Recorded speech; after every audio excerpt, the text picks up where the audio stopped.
The woman used a goat to test the tomb's mechanism. After the goat took a few steps forward, it triggered the mechanism, be crushed into a pulp by the walls on both sides. However, if you could pass through this tomb passage and successfully open the stone door, you would gain endless treasure. Just when everyone was at a loss, Jack immediately thought of a solution. He used his imagination and drew a sketch on paper. Then he had the craftsman make parts according to the drawing. Based on the design, with everyone's joint efforts, they successfully manufactured the world's earliest self-propelled vehicle. When he turned on the switch, the car would move on its own.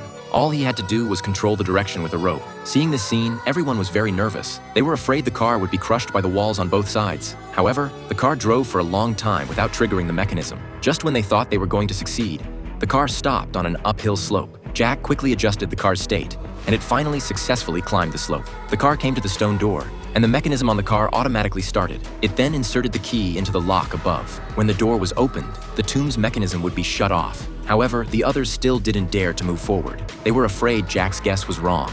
Left with no choice, Jack had to proceed alone. When they saw Jack was unharmed, they mustered their courage and walked in. Soon, they reached the other side of the big door. At this point, they discovered another door waiting for them to solve. There were 100 keyholes on this door. He didn't know which one was the correct one. He could only try each one. When the key was turned, the door showed no reaction. At first, they thought they had chosen the wrong one. But just as Da Vinci was about to continue trying, a sound came from the surroundings. Water suddenly flowed out of the stone walls, and then the stone bridge began to contract continuously. The crowd was very frightened and immediately retreated. They hadn't expected that even though they knew the location of the treasure, they wouldn't be able to take it away.